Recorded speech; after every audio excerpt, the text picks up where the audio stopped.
They told the American public that the factories were burning. They told the generals that the war machine was crumbling. They told the politicians in Washington that precision bombing was working, that the theory was sound, that the sacrifice was justified. They had photographs. They had numbers. They had charts and graphs and confident briefings delivered by men in pressed uniforms standing before maps covered in red marks indicating destroyed targets. There was only one problem. Almost none of it was true. This is the story of how the United States Army Air Forces spent years bombing Germany, losing thousands of aircraft and tens of thousands of men, and consistently, systematically, catastrophically misjudging how much damage they were actually doing. This is the story of bomb damage assessment. This is the story of what happens when ego defeats intelligence, when institutional pride overrides honest analysis, when the need to believe something is working becomes more powerful than the evidence that it is not. This is one of the most important and least told stories of the Second World War, and it matters not just as history, but as a warning that echoes across every war that has been fought since. To understand why the USAAF got bomb damage assessment so catastrophically wrong, you need to understand what bomb damage assessment actually was and why it was so difficult to do correctly. Bomb damage assessment, BDA in the military shorthand that dominates the vocabulary of air power, is the process of evaluating how much damage your bombing has actually done to the target you attacked. It sounds straightforward. You bomb a factory. You look at photographs taken after the raid. You see whether the factory is still standing. Simple. Except that almost nothing about it was simple. Almost everything about the process, the methods available in 1943 and 1944, the organizational pressures surrounding the analysts who performed it, the fundamental epistemological difficulty of knowing what is happening inside an enemy's industrial system from aerial photographs taken miles above the ground, conspired to produce assessments that were consistently, sometimes wildly, optimistic. Begin with the photographs themselves, which were the primary tool of bomb damage assessment throughout the Second World War. Reconnaissance aircraft, typically unarmed, stripped-down variants of combat aircraft fitted with cameras, would fly over a target after a bombing raid and photograph the results.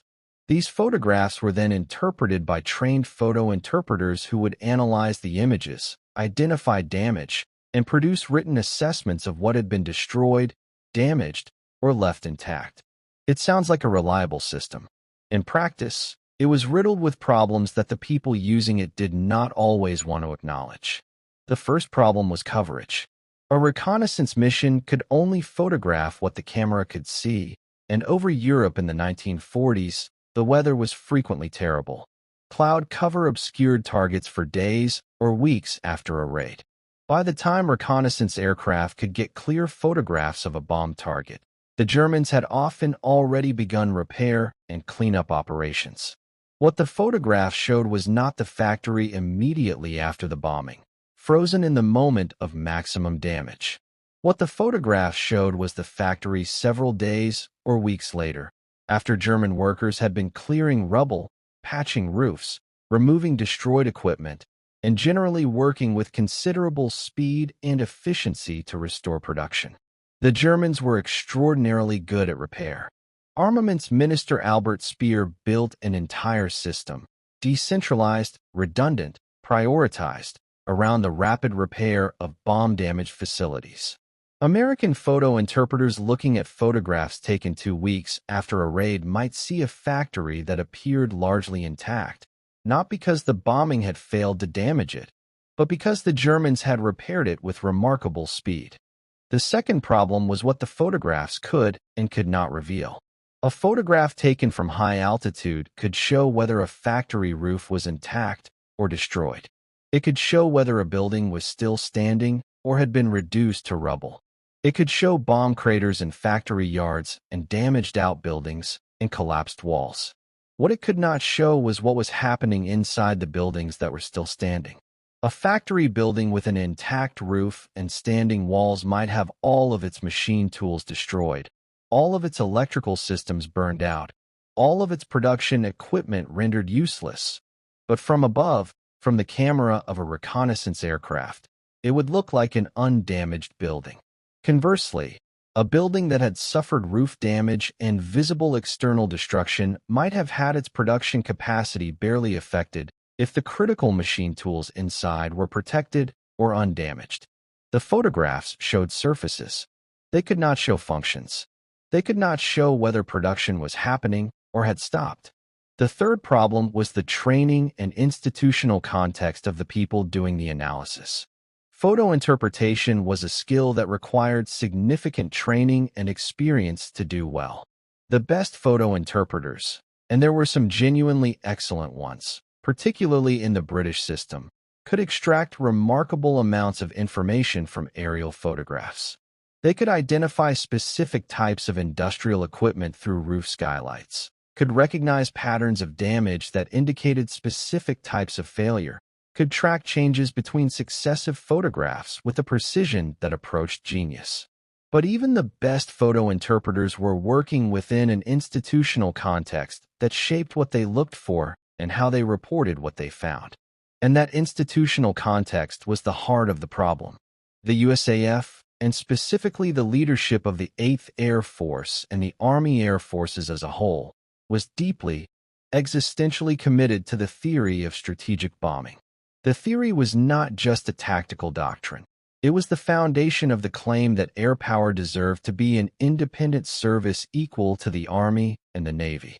Before the war, the advocates of strategic bombing, Billy Mitchell, Hap Arnold, Carl Spaatz, the theorists of the Air Corps Tactical School at Maxwell Field, had argued that air power could win wars independently, that the bomber would always get through, that precision bombing of industrial targets could break an enemy's ability to make war without the grinding slaughter of infantry battles. This was the theory that had justified the existence and expansion of the Army Air Forces. This was the theory that was being tested over Germany, and the men running the 8th Air Force needed that theory to be working. This institutional need, the need to demonstrate that strategic bombing was effective, created a powerful pressure throughout the system to produce bomb damage assessments that showed results. Not through conscious fraud, not through deliberate lying, but through the subtler and more insidious mechanism of motivated reasoning. When photo interpreters were evaluating damage, they were doing so in an environment where showing results was rewarded and where expressing persistent doubt about results was institutionally uncomfortable. When intelligence officers were writing up their assessments, they were writing for commanders who wanted to hear that the mission had been effective. When those commanders were briefing their superiors, they were presenting the best case for what their forces had accomplished. At each step in the chain, the natural human tendency to shade uncertain information in the direction of the preferred conclusion operated, and at each step the cumulative effect of that shading compounded. There was also a specific methodological problem that infected USAAF bomb damage assessment from the beginning, and it was the problem of what military analysts call the bomb plot. When a bombing raid was conducted, the bombers dropped their bombs using the Norden bomb sight, which was designed to deliver bombs with precision to a specific aiming point. After the mission, the bomb plots, the calculated or estimated positions where bombs had fallen, were overlaid on maps of the target. Bombs that appeared to have fallen within the target area were counted as effective. Bombs that fell outside the target area were counted as misses. The percentage of bombs that fell within a defined radius of the aiming point became a key metric of bombing effectiveness. The problem was that this metric measured where the bombs fell, not what they did. A bomb that fell through the roof of a factory building and exploded inside might cause enormous damage if it destroyed critical machinery, or relatively modest damage if it exploded in an empty storage area. A bomb that fell in the factory yard might destroy nothing of significance. The bomb plot told you how accurately the bombs had been delivered. It told you almost nothing about how much damage those bombs had actually caused to production capacity. These are fundamentally different questions, and confusing them, which the USAAF consistently did, led to assessments that were systematically optimistic about the damage caused by bombing raids that were, by the metric of impact on industrial output, far less effective than they appeared. The Norden bomb sight itself, the jewel of American precision bombing technology, the device that was supposed to make daylight precision bombing work, needs to be examined honestly. The Norden was a remarkable piece of engineering, an analog computer that could, under ideal conditions, deliver bombs with considerable accuracy. Under ideal conditions. In the actual conditions of combat over Germany in 1943 and 1944, with fighter attacks requiring the formation to take evasive action, with anti-aircraft fire exploding around the aircraft, with cloud cover and industrial haze obscuring the target, with wind conditions that varied from forecast, with bombardiers who had been awake since before dawn and had been through hours of combat by the time they reached the target. The Norden's performance was considerably less impressive than its laboratory results suggested. Studies conducted after the war examined the actual distribution of bombs dropped on German targets throughout the strategic bombing campaign. The results were sobering. The majority of bombs dropped during the campaign missed their intended targets by substantial margins. A significant percentage, estimates vary, but some analyses suggest more than half of all bombs dropped fell more than 1,000 feet from their aiming points. Many fell far outside the target area entirely. Area bombing, which the British conducted deliberately and which was always officially distinguished from American precision bombing and American so-called precision bombing, were in terms of actual accuracy not nearly as different as the official doctrine suggested. But the institutional pressure to maintain the distinction between British area bombing and American precision bombing made honest acknowledgement of this reality extremely difficult within the USAAF. The precision bombing doctrine was not just a tactical preference, it was a moral and strategic identity. It was what made American strategic bombing different from, and by implication superior to, the British approach. To acknowledge that American precision bombing was in practice far less precise than advertised would be to undermine the entire theoretical foundation on which the USAAF rested. So the acknowledgement was not made. The doctrine was maintained, and the bomb damage assessments that fed back into the system continued to be generated in an environment where questioning the basic premise was institutionally dangerous. The specific case of Schweinfurt is instructive and worth examining in detail because it illustrates the BDA problem with particular clarity. After the August 17, 1943 raid on Schweinfurt, the first of the two major Schweinfurt missions, the bomb damage assessment produced by the 8th Air Force was optimistic. Ball bearing production at the target factories had been significantly disrupted. The assessment suggested that German ball bearing production had been cut by a very substantial fraction, that the strategic impact of the raid would be significant and lasting. This assessment was used to justify the continuation of the strategic bombing campaign, to argue that the losses suffered, 60 aircraft and their crews in a single day, had been worth the damage done. Albert Speer, writing in his post-war memoirs, has often been cited as evidence that the Schweinfurt raids actually did cause serious concern within the German leadership. Speer wrote that if the Americans had continued bombing Schweinfurt repeatedly, it might have caused a crisis in German ball-bearing production. And this statement has been used, in retrospect, to partially vindicate the American BDA assessments and the strategic logic of the Schweinfurt campaign. But Speer's memoirs require careful handling. Speer was writing after the war, under circumstances where he had strong personal and legal incentives to portray himself as someone who had understood the real vulnerabilities of the German war economy and had tried to address them. His post-war account of German wartime decision-making needs to be read with critical caution rather than accepted at face value. More importantly, what actually happened to German ball-bearing production after Schweinfurt is telling. The Germans did not run out of ball bearings. Production was disrupted but not stopped. Repair was accomplished with the speed that characterized German industrial response throughout the bombing campaign. Ball bearings were imported from Sweden and Switzerland, neutral countries that were willing to sell to Germany throughout much of the war. Production was dispersed to smaller, less concentrated facilities. The feared collapse of German military production due to ball bearing shortages did not occur. The strategic effect that had been predicted by the planners and partly confirmed by the bomb damage assessments was significantly less than had been claimed. The United States Strategic Bombing Survey, conducted immediately after the war ended in 1945 using German production records, factory records, industrial output data, and extensive interviews with German industrial and military officials, produced a picture that was starkly different from the wartime bomb damage assessments in many important respects.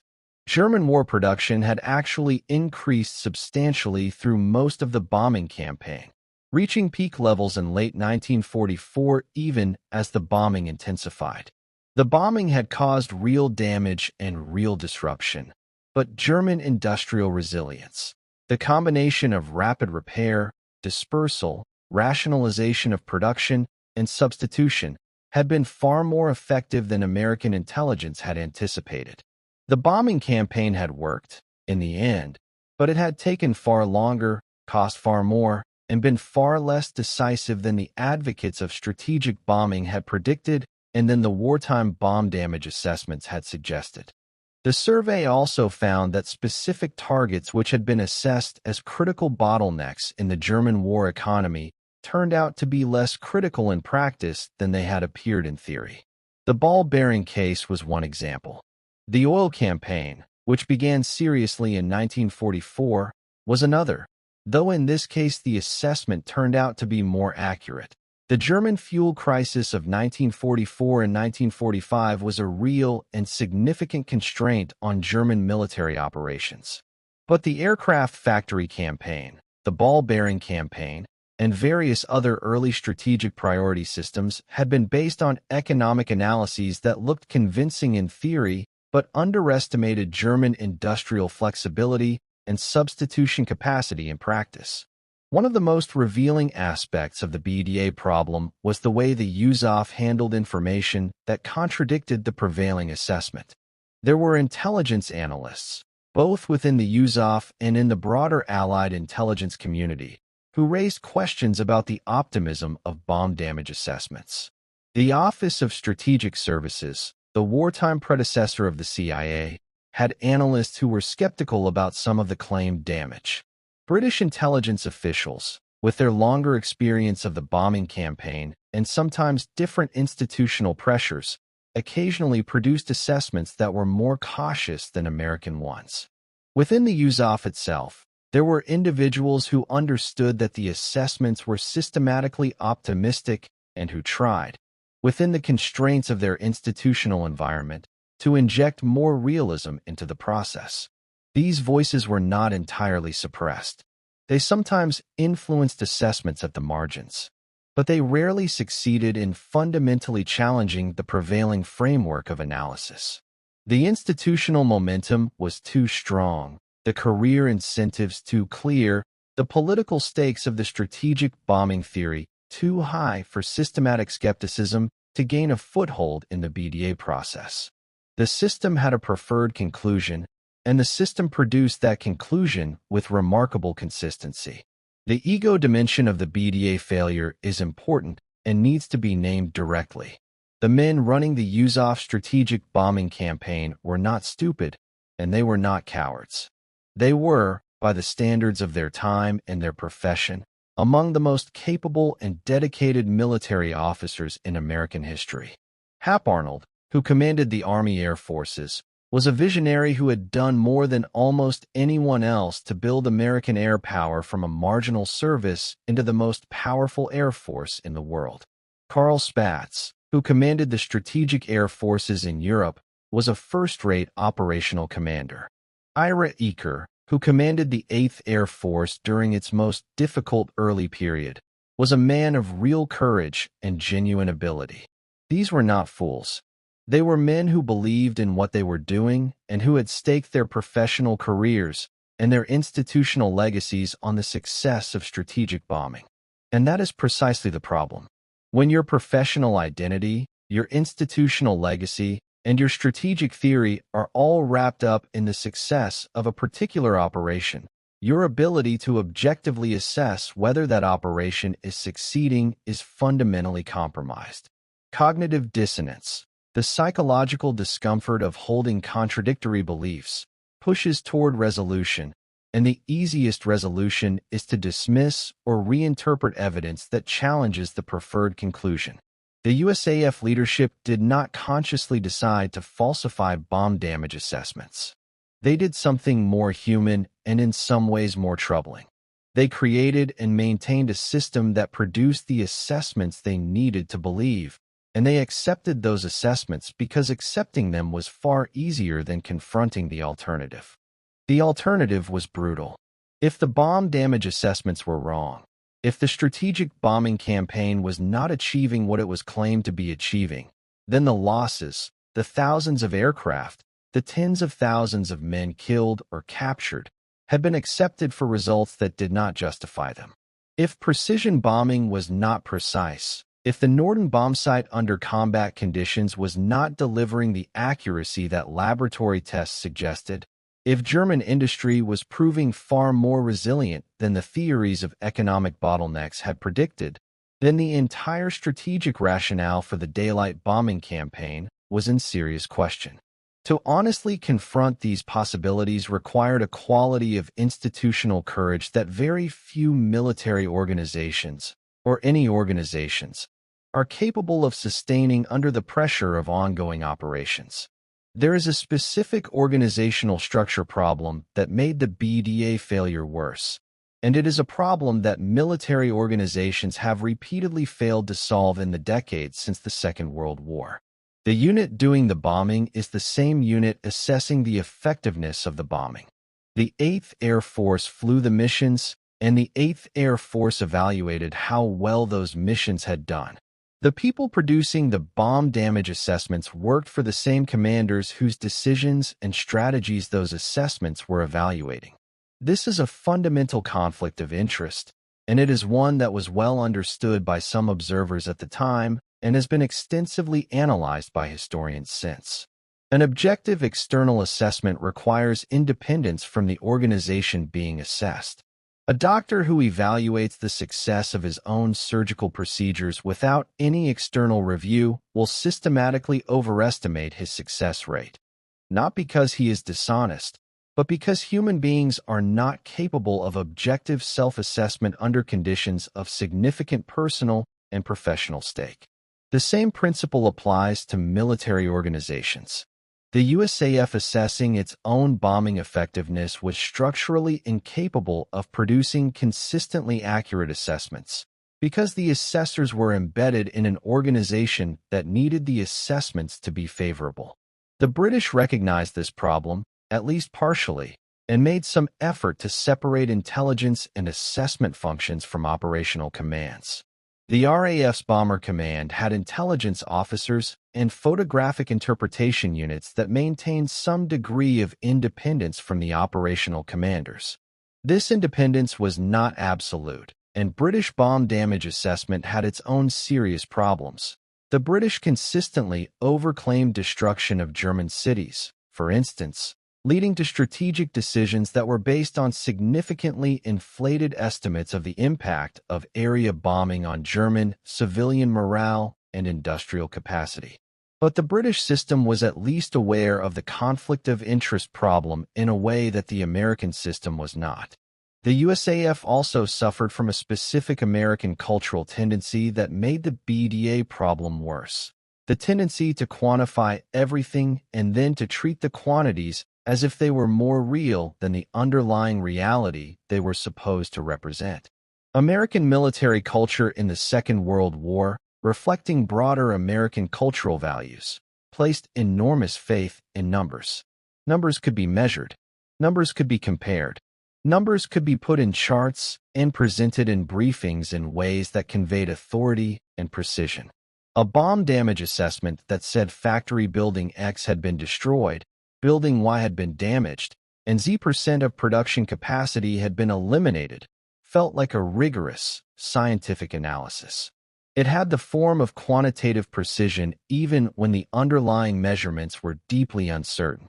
This quantification fetish, the tendency to mistake measurable outputs for actual outcomes, led to a specific kind of analytical error that recurred throughout the bombing campaign. The USAAF measured what it could measure: bombs dropped, bomb plots, building damage visible in photographs, and then reported those measurements as if they answered the question that actually mattered, which was, how much has German war production capacity been reduced? These are different questions, but the confidence conveyed by precise numbers obscured the gap between them.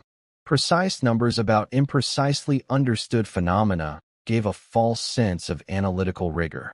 The point-blank directive of June 1943, which established the combined bomber offensive and set out the priority target systems for the strategic bombing campaign, was itself based on economic analyses that contained significant assumptions about German industrial vulnerability. The analysis identified specific target systems: ball bearings, aircraft production, oil, rubber, transportation, as critical bottlenecks whose destruction would cascading effects on German military capability. These analyses were produced by economists and industrial analysts who were working with incomplete information about German industry and who were applying economic theories that assumed a degree of rigidity and brittleness in the German industrial system that it did not actually possess. Albert Speer's armaments ministry had demonstrated, even before the bombing campaign intensified, that German industrial production could be dramatically increased through rationalization, concentration of effort, and the exploitation of economies of scale. The German war economy in 1942 and early 1943 was operating at a level well below its theoretical maximum. There were significant inefficiencies that could be eliminated, civilian production that could be redirected to military purposes, labor that could be mobilized more effectively. The bombing campaign forced the German economy to become more efficient in ways it would not otherwise have done. When bombs destroyed particular production facilities, Speer's ministry reorganized and rationalized what remained, often achieving equal or greater output with fewer resources. This perverse dynamic, bombing forcing German industrial efficiency improvements, was one of the most important and least anticipated developments of the strategic bombing campaign, and it was one that the wartime bomb damage assessment system was structurally unable to detect. BDA looked at what had been destroyed. It could not easily measure what had been built, reorganized, and improved in response to destruction. The German industrial system was not a static target that you could progressively reduce toward zero. It was a dynamic, adaptive system that responded to pressure in ways that partially or fully compensated for the damage inflicted. The transportation system campaign that became central to the bombing offensive in 1944 provides an interesting contrast to the earlier industrial targeting campaigns, because it ultimately proved more effective and because the reasons for its greater effectiveness illuminate why earlier assessments had been wrong. Bombing transportation, railways, marshalling yards, bridges, road networks had a different character than bombing industrial facilities. Transportation damage was harder to repair than building damage. A destroyed railway marshalling yard could be repaired, but it took time, and while it was being repaired, the movement of supplies, raw materials, fuel, and finished military equipment across Germany was disrupted. Unlike a factory, which might be repaired to full production capacity within weeks or months, a severely disrupted transportation network created cascading delays across the entire system. The oil campaign similarly proved more effective than the industrial targeting campaigns of 1943 because synthetic oil production facilities were complex, hard to repair, and truly critical. Germany had no substitute for aviation fuel, and when the oil campaign began seriously damaging synthetic fuel production in 1944, German pilot training was curtailed. Operational flying was restricted, and tank and vehicle operations were constrained in ways that had direct and measurable military effects. The Luftwaffe began losing the fuel war at the same time it was losing the pilot attrition war, and the combination proved fatal to German air power. But even in these later, more effective campaigns, bomb damage assessment continued to exaggerate results. Assessments of transportation disruption consistently overestimated the degree to which German rail movement had been stopped, underestimating the German railway system's capacity for improvisation and alternate routing. Assessments of oil production disruption were closer to reality, but still consistently on the optimistic side. The systemic bias toward optimistic reporting was baked into the process deeply enough that it persisted even as the targets being attacked changed, and as the campaign in some respects became more effective. The human cost of the BDA failure is the dimension that deserves the most serious moral attention.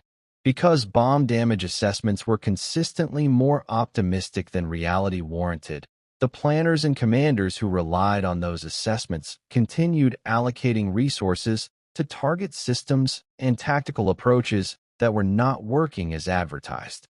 Missions that should have been recognized as failing to achieve their strategic objectives were continued.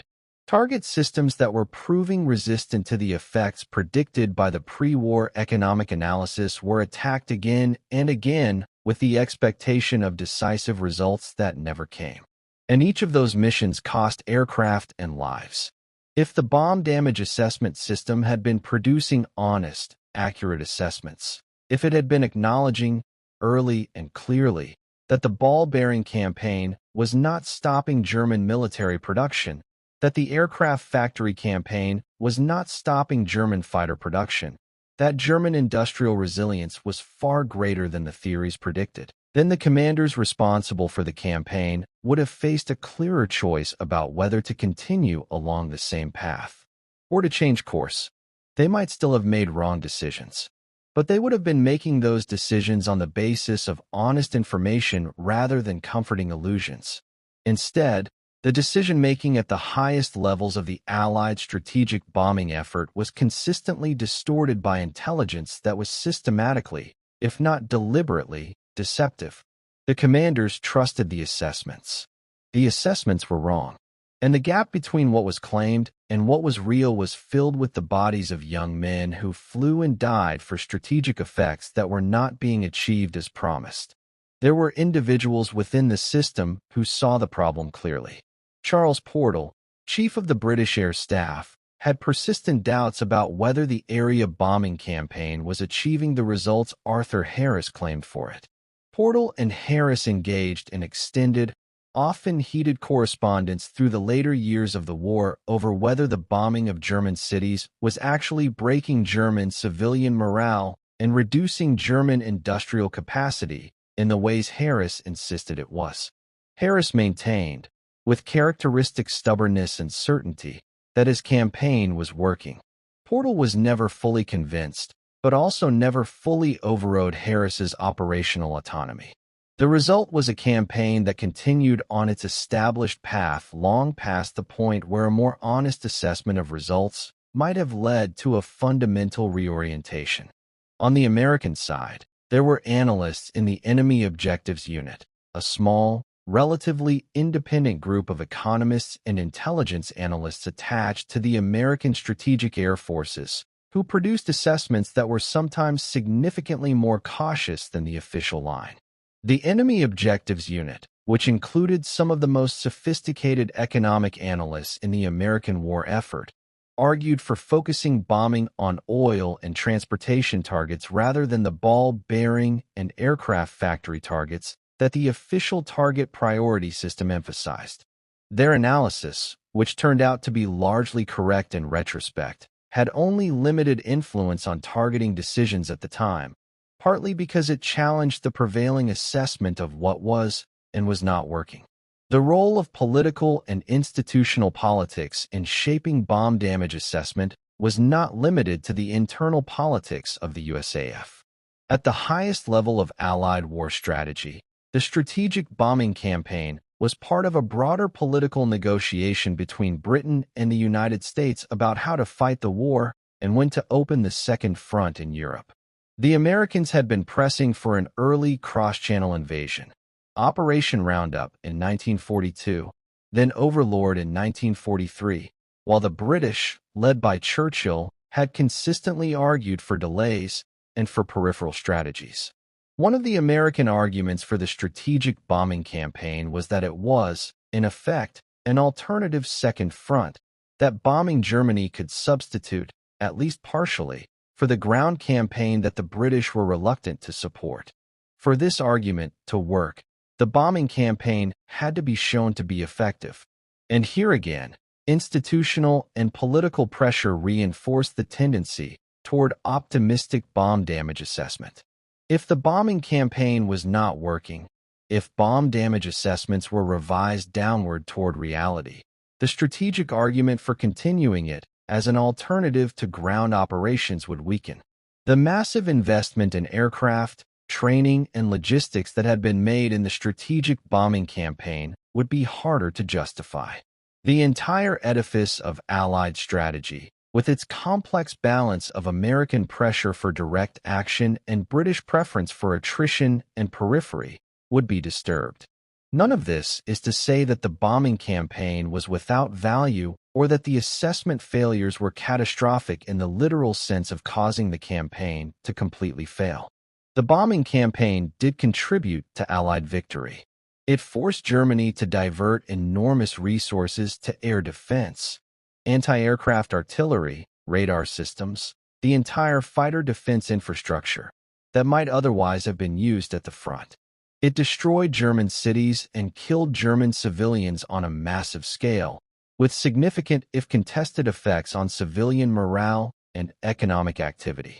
It eventually, particularly in the oil and transportation campaigns of 1944 and 1945, caused serious damage to Germany's ability to sustain military operations. It destroyed the Luftwaffe's experienced pilot force through the attrition of air combat. It made the D-Day landings and the subsequent ground campaign significantly easier by degrading German transport, fuel, and tactical air power. The bombing campaign worked, but it worked more slowly, more incompletely, and at much greater cost than the bomb damage assessment system suggested it was working at any given moment during the campaign. The gap between claimed results and actual results was large and persistent, and that gap had consequences for resource allocation, for strategic decision-making, and above all for the men who flew missions that were assessed as more effective than they actually were, dying for strategic effects that were smaller and more uncertain than the charts in the briefing room suggested. The lessons of the USAAF's bomb damage assessment failures did not disappear with the end of the Second World War. They reappeared, with remarkable persistence, in every subsequent conflict in which American air power played a major role. The Korean War saw bombing campaigns whose effects were consistently overestimated by the air forces conducting them, and consistently more resilient to damage than anticipated. The Rolling Thunder campaign in Vietnam, the sustained bombing of North Vietnam from 1965 to 1968, produced bomb damage assessments that were perhaps the most egregiously disconnected from reality of any in American military history. The story of Vietnam BDA is essentially the 8th Air Force story replayed with different aircraft and different targets, but the same fundamental dynamic. Institutional pressure producing systematically optimistic assessments of bombing effects, creating the illusion of progress where progress was limited, and sustaining a campaign whose strategic logic was fatally flawed. The McNamara-era Defense Department, with its faith in systems analysis and quantitative measurement, actually made the Vietnam BDA problem worse in some respects.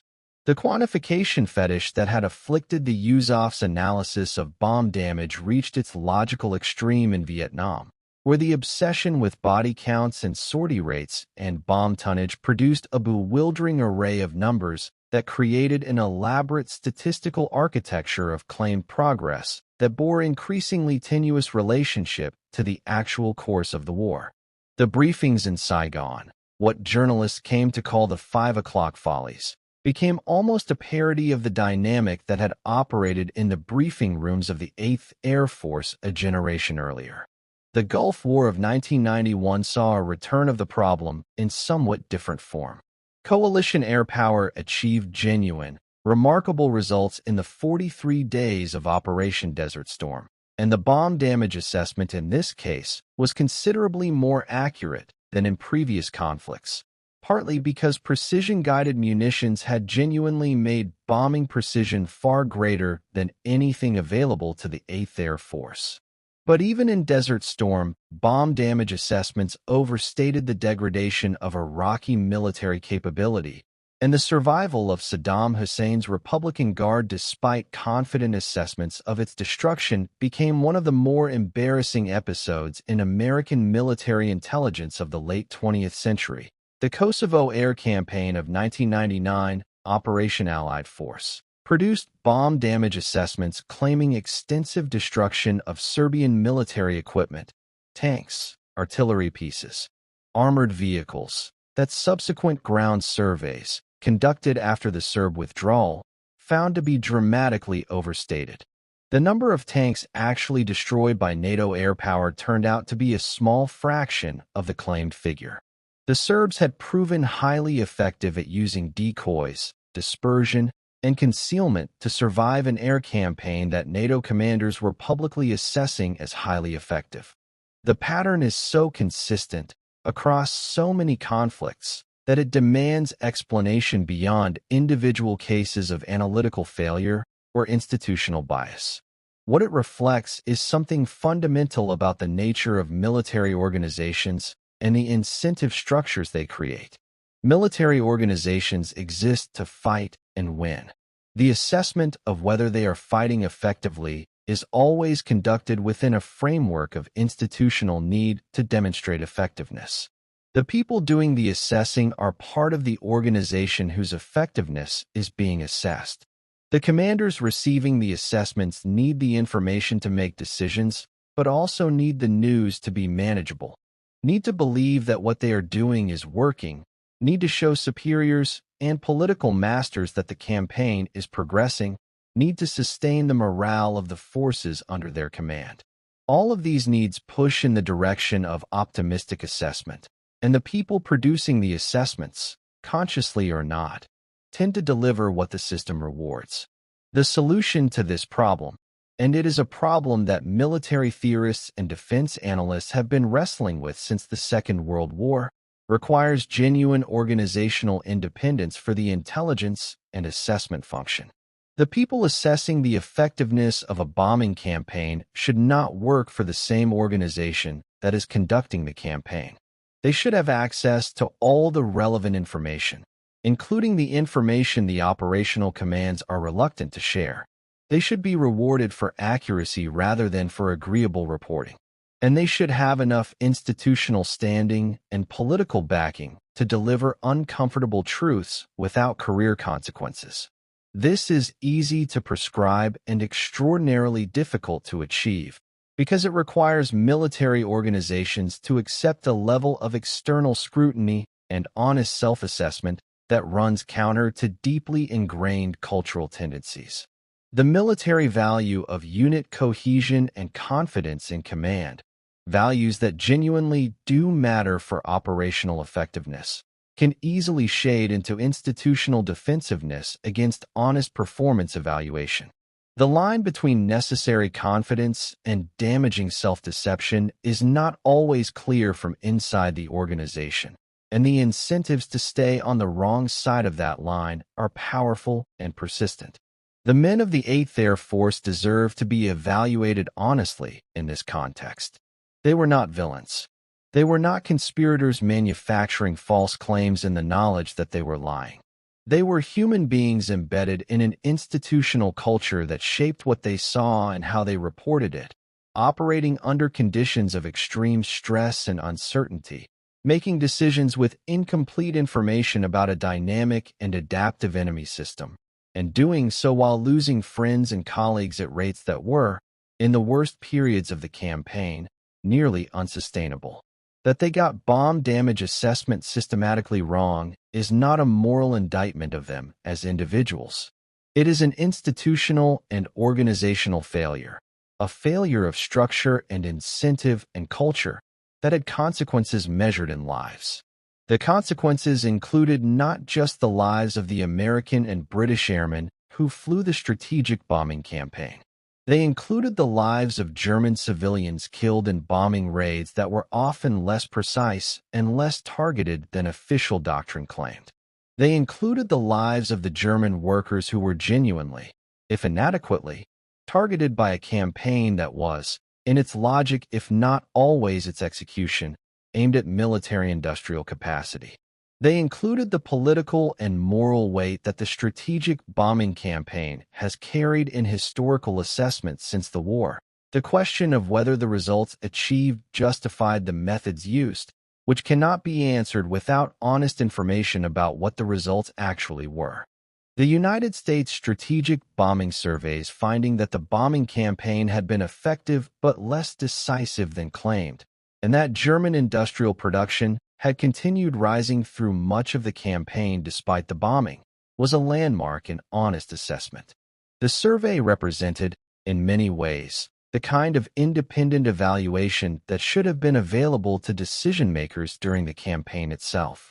Its findings were uncomfortable, and they have been disputed and reinterpreted by advocates of strategic bombing ever since.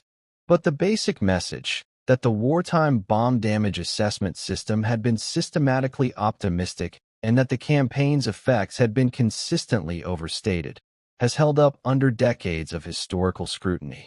The B-17 crews and their commanders, the men who flew and died in the strategic bombing campaign, deserve to have their story told honestly, including the honest story of how the system they were part of failed to accurately assess what their sacrifice was achieving.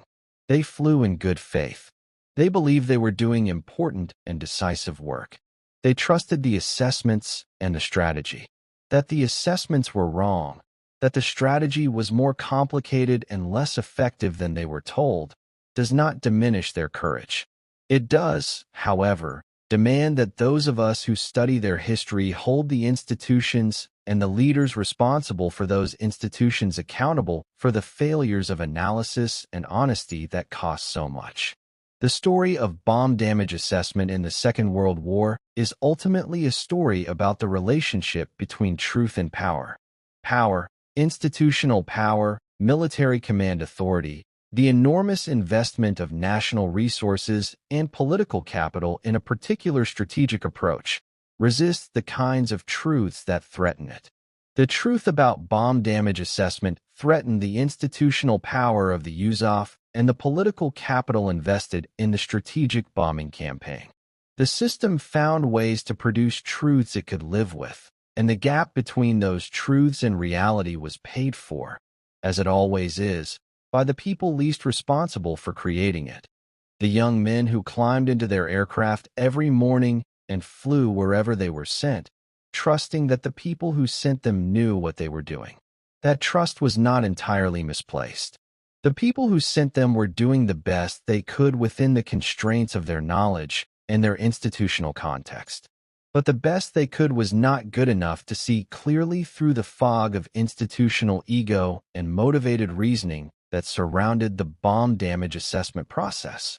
And the cost of that failure to see clearly was written in the records of the 8th Air Force, in the casualty lists and the after-action reports, and the empty hardstands of East Anglian airfields on the days when the bombers didn't come home. History is how we try to see clearly after the fact, to cut through the institutional fog and the motivated reasoning and the accumulated self-justifications and look at what actually happened. And what actually happened in the strategic bombing campaign is that the theory was sound in outline, the execution was flawed in important ways, the damage assessment was systematically and significantly wrong, and the men who flew the missions paid the price for all of it with extraordinary courage and at terrible cost. That is the honest assessment. It took decades to make it. It should not have taken that long. So here is the question I want to leave you with. And it is a question that extends well beyond 1943 and the skies over Germany. When an institution needs something to be true, when careers and strategies and vast investments of resources all depend on a particular answer, what does it take to ensure that the people inside that institution can still find and speak the truth? And who pays the price when they cannot? If this episode of history made you think differently about the relationship between intelligence and ego in military decision-making, please share it with someone who loves deep history. Subscribe to this channel because we have more stories like this one. Stories that go beneath the surface of well-known events to find the structural, human truths underneath. Leave me a comment below with your thoughts on whether you think the military has genuinely learned the BDA lesson since World War II. I read every comment, and this community produces some of the most thoughtful historical discussion anywhere on the internet.